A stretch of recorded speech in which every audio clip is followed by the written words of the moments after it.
Hello ಸ್ನೇಹಿತರೆ, welcome back to my channel Sheela ಮನೆ ಅಡುಗೆಗೆ ಸ್ವಾಗತ.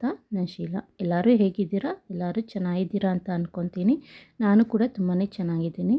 ಇವತ್ತಿನ ರೆಸಿಪಿ ತುಂಬಾ ಈಸಿಯಾಗಿ ಸಿಂಪಲ್ಲಾಗಿ ಮಾಡೋಂತಹ ಹೂಕೋಸಿನ ಪಲಾವ್ನ ಹೇಗೆ ಮಾಡೋದು ಅಂತ ನೋಡೋಣ. ತುಂಬಾ ಸಿಂಪಲ್ಲಾಗಿ ಮಾಡ್ಬೋದು. ಹಾಗೆ ಬೆಳಗ್ಗೆ ಬ್ರೇಕ್ಫಾಸ್ಟ್ಗೆ ಮತ್ತು ಲಂಚ್ಗೆ ಮಕ್ಕಳಿಗೆ ಕ್ಯಾರಿಯರ್ಗೆಲ್ಲ ಇದನ್ನು ನೀವು ಕೊಟ್ಟು ಕಳಿಸ್ಬೋದು. ತುಂಬಾ ರುಚಿಯಾಗಿರುತ್ತೆ. ಇದನ್ನು ಹೇಗೆ ಮಾಡೋದು ಅಂತ ನೋಡೋಣ ಬನ್ನಿ. ಇದಕ್ಕೆ ನಾನಿಲ್ಲಿ ಚಿಕ್ಕ ಜಾರಲ್ಲಿ 2 ಬೆಳ್ಳುಳ್ಳಿನ ಬಿಡಿಸ್ಕೊಂಡು ಹಾಕ್ಕೊಳ್ತಾ ಇದ್ದೀನಿ. ಹಾಗೆ ಅರ್ಧ ಈರುಳ್ಳಿ, ಶುಂಠಿ ಒಂದು ಸ್ವಲ್ಪ ಕ್ಲೀನ್ ಮಾಡಿ ಕಟ್ ಮಾಡಿಕೊಂಡು ಹಾಕ್ಕೊಳ್ಬೇಕು. ಹಾಗೆ ಕೊಬ್ಬರಿನ ಒಂದು ಸ್ವಲ್ಪ ಕಟ್ ಮಾಡಿ ಹಾಕ್ಕೊಳ್ತಾ ಇದ್ದೀನಿ. ಇದೆಲ್ಲ ಅಳತೆ ಏನು ಬೇಕಾಗಿಲ್ಲ, ಸ್ವಲ್ಪ ಹಾಕ್ಕೊಂಡ್ರೆ ಸಾಕು.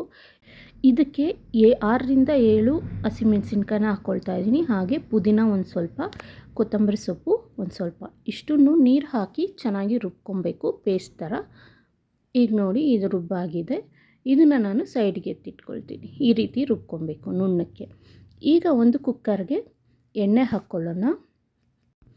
ಎಣ್ಣೆ ಇಲ್ಲಿ ಒಂದು 3ರಿಂದ 4 ಸ್ಪೂನಷ್ಟು ಎಣ್ಣೆ ಹಾಕ್ಕೊಳ್ತಾ ಇದ್ದೀನಿ. ಇದಕ್ಕೆ ಹೋಲ್ ಗರಂ ಮಸಾಲ, ಪಲಾವ್ ಎಲೆ, ಚಕ್ಕೆ, ಲವಂಗ ಮತ್ತು ಸ್ಟಾರ್ ಅನ್ನೆಸ್ಸು, ಕಲ್ಲು ಹೂವು, ಏಲಕ್ಕಿ ಒಂದು, ಹಾಗೆ ಸೋಂಪು ಇಷ್ಟನ್ನು ಹಾಕ್ಕೊಂಡು ಸ್ವಲ್ಪ ಫ್ರೈ ಮಾಡಿಕೊಂಡು ಅದಕ್ಕೆ ಕಟ್ ಮಾಡಿ ಇಟ್ಕೊಂಡಿರೋಂಥ ಒಂದು ಈರುಳ್ಳಿ ಹಾಗೆ ಕರಿಬೇವನ್ನ ಹಾಕ್ಕೊಳ್ತಾ ಇದ್ದೀನಿ.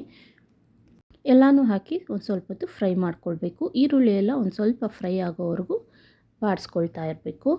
ಇದಕ್ಕೆ ನಾನೀಗ ರುಬ್ಕೊಂಡಿರೋಂತಹ ಮಿಶ್ರಣ ಏನಿದೆ ಅದನ್ನು ಹಾಕ್ಕೊಂಡು ಸ್ವಲ್ಪ ಕಲಿಸ್ಕೊಳ್ಬೇಕು. ಈ ರೀತಿ ಪೂರ್ತಿಯಾಗಿ ಹಾಕ್ಕೊಂಡು ಸ್ವಲ್ಪ ಕಲಿಸ್ಕೊಳ್ಬೇಕು. ಈ ಮಿಶ್ರಣ ಚೆನ್ನಾಗಿ ಹಸಿ ವಾಸನೆ ಹೋಗೋವರೆಗೂ ಚೆನ್ನಾಗಿ ಫ್ರೈ ಮಾಡಿಕೊಳ್ಬೇಕು. ನೋಡ್ಬೋದು ಈಗ ಎಣ್ಣೆ ಬಿಡ್ತಾ ಇದೆ. ಹಸಿ ವಾಸನೆ ಎಲ್ಲ ಹೋಗಿ ಎಣ್ಣೆ ಬಿಡೋವಾಗ ನಾವು ಟೊಮೆಟೊ ಹಾಕ್ಕೊಳ್ಬೇಕು. ಈ ಟೊಮೆಟೊ ಎಲ್ಲ ಸಾಫ್ಟ್ ಆಗೋವರೆಗೂ ಚೆನ್ನಾಗಿ ಬೇಯಿಸ್ಕೊಳ್ಬೇಕು. ಈ ರೀತಿ ಚೆನ್ನಾಗಿ ಕಲಿಸ್ಕೊಂಡು ನೆನೆಸಿಟ್ಕೊಂಡಿರೋಂತಹ ಬಟಾಣಿ ಹಾಕ್ಕೊಳ್ತಾ ಇದ್ದೀನಿ. ನಿಮ್ಮ ಹತ್ರ ಹಸಿ ಬಟಾಣಿ ಇದ್ದರೆ ಅದನ್ನೇ ಯೂಸ್ ಮಾಡ್ಕೊಳ್ಬೋದು. ಈ ರೀತಿ ಬಟಾಣಿ ಹಾಕ್ಕೊಂಡು ಚೆನ್ನಾಗಿ ಕಲಿಸ್ಕೊಂಡ್ಮೇಲೆ ಹೂಕೋಸನ್ನ ಹಾಕ್ಕೊಳ್ತಾ ಇದ್ದೀನಿ. ಹೂಕೋಸನ್ನ ನಾನು ಬಿಸಿ ನೀರಲ್ಲಿ ನೆನೆಸಿದ್ದೆ ಸ್ವಲ್ಪ ಹೊತ್ತು. ಅದನ್ನು ತೆಗೆದು ಹೀಗೆ ಡೈರೆಕ್ಟಾಗಿ ಹಾಕ್ಕೊಳ್ತಾ ಇದ್ದೀನಿ. ಯಾವತ್ತೇ ಆಗಲಿ ಬಿಸಿ ನೀರಲ್ಲಿ ಸ್ವಲ್ಪ ಉಪ್ಪು ಹಾಕ್ಬಿಟ್ಟು ಈ ರೀತಿ ಹೂಕೋಸನ್ನ ಕಟ್ ಮಾಡಿ ಹಾಕಿ ಯೂಸ್ ಮಾಡಬೇಕು. ಇದಕ್ಕೆ ನಾನಿಲ್ಲಿ ಜಾರ್ ತೊಳೆದಿರೋಂಥ ನೀರನ್ನ ಹಾಕ್ಕೊಂಡೆ. ಹಾಗೆ 1 ಸ್ಪೂನಷ್ಟು ಗರಂ ಮಸಾಲ ಹಾಕಿ ಚೆನ್ನಾಗಿ ಕಲಿಸ್ಕೊಳ್ಬೇಕು. ಹಾಗೆ 1/4 ಸ್ಪೂನಷ್ಟು ಅರಿಶಿನ ಹಾಕ್ಕೊಳ್ಬೇಕು. ಎಲ್ಲ ಹಾಕಿ ಚೆನ್ನಾಗಿ ಕಲಿಸ್ಕೊಳ್ತಾ ಇರಬೇಕು. ಎಣ್ಣೆ ಬಿಡೋವರೆಗೂ ಚೆನ್ನಾಗಿ ಫ್ರೈ ಮಾಡ್ಕೊಳ್ಬೇಕು. ಈ ಮಸಾಲೆ ಎಲ್ಲ ಹೂಕೋಸಿಗೆ ಮಿಕ್ಸ್ ಆಗಬೇಕು.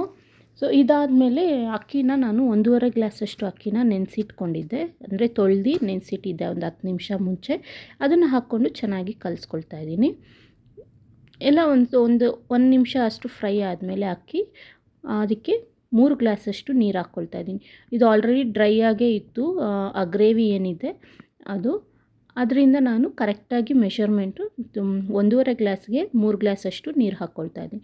ನಿಮ್ಮ ಹತ್ರ ಏನಾನ ನೀರಿತ್ತಂದರೆ ಒಂದು ಸ್ವಲ್ಪ ಆ ನೀರನ್ನ ಕಮ್ಮಿ ಮಾಡ್ಕೊಳ್ಳಿ ಹಾಕ್ಕೊಳ್ಳೋವಾಗ. ಇದಕ್ಕೆ ರುಚಿಗೆ ತಕ್ಕಷ್ಟು ಉಪ್ಪು ಹಾಕ್ಕೊಳ್ಬೇಕು. ಎಲ್ಲ ಹಾಕಿ ನೀರು ಕುದಿ ಬಂದಾಗ ಮುಚ್ಚಳ ಮುಚ್ಚಿ 2 ವಿಸಿಲಷ್ಟು ಬೇಯಿಸ್ಕೊಳ್ತಾ ಇದ್ದೀನಿ. ಯಾಕಂದರೆ ನೆನೆಸಿಟ್ಕೊಂಡಿರೋದ್ರಿಂದ ಬೇಗ ಬೆಂದ್ಬಿಡುತ್ತೆ. ನೋಡ್ಬೋದು ಈಗ ಇದಾಗಿದೆ.